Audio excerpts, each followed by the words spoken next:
Skr.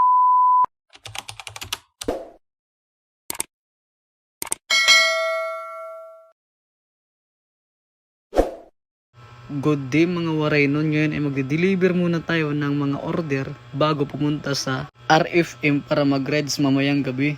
Kaya tara na, check muna natin yung fees ng ating anak ko. Nakasimangot. Ito nga pala yung i-deliver natin. May sponge pa pala yan kasi mag-washing ako. Check nga natin ulit. Nakasimangot pa rin, no? Oy, bago ang lahat, nagpapasalamat nga pala ako sa mga nag-follow at nag-share at nag-view ng ating video last time nung pumunta tayo sa Mawakat Rock Slide. Salamat talaga. Lalo na sa kasi ko taga Mawakat. Salamat po sobra. At special shoutout nga pala kay G. Mark Ryan Servo sa tropa ko dyan sa Mawakat. Salamat. I hope na lagi kang safe at pa-shoutout din kay Karen Gonzalez. Sana ay ganun ka rin. So tara na at mag-washing na tayo. 2 weeks na kasi hindi na washingan yung motor natin. Kaya deserve niyang bihisan ngayon. Hey, bye-bye!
At ito na siya ngayon.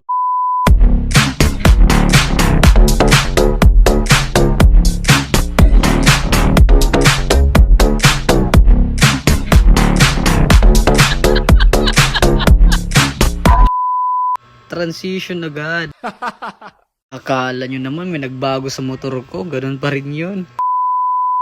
Dito pala ay sa diversion na kami dumaan kasi malapad na ang highway at iwas pa sa traffic. Kaso doble ingat lang kasi malalaki yung dumadaan dito. Ngayon nga ay papunta kami sa Barangay Matubato. Tingnan nyo naman, no, ang lapad ng highway, wala pang dumadaan na iba.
So ito nga pala yung mga nabili natin at hindi na i-deliver, yung bigas at yung pagkain ng baboy na feeds. Nandito na rin.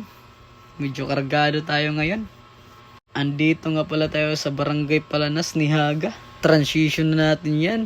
So andito na pala ako sa bahay. Magluluto na sana ako ng ulam namin kaso mukhang mapapalaban na naman tayo sa ating anak kasi panay turo ng turo. Dito pala ay nagdadalawang isip na kami kasi parang umaambon na sa labas. Okay lang sana kung umulan kung dalawa lang kaming mag-rides. Kaso nandito yung anak namin, no? Alangan namang iiwanan namin to. So kinuha ko na pala yung shrimp na ulamin namin mamaya. Lalagyan ko nga pala ito ng oyster para masarap. Sinilip ko na pala sa labas. Tingnan nyo naman, no? Ang medyo madilim ang kalangitan, no? Parang uulan.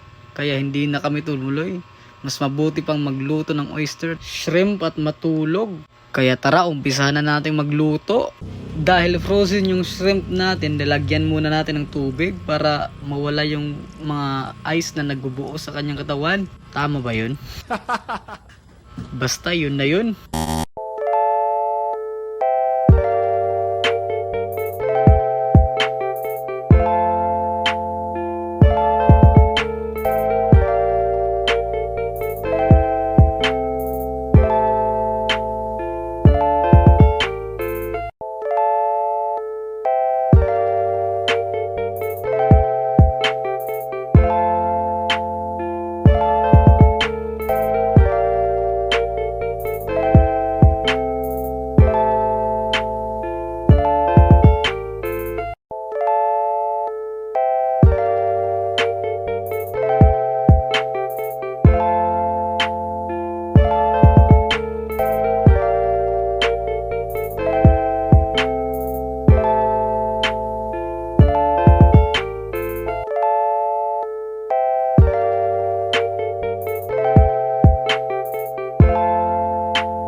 yung sinaing natin. Tingnan muna natin yung ating ulam kung okay na ba rin. Yun, ang sarap niyan, Brad. Yung tipong magra-rides kayo pero dyan napunta. Kaya tara, kainan na tayo.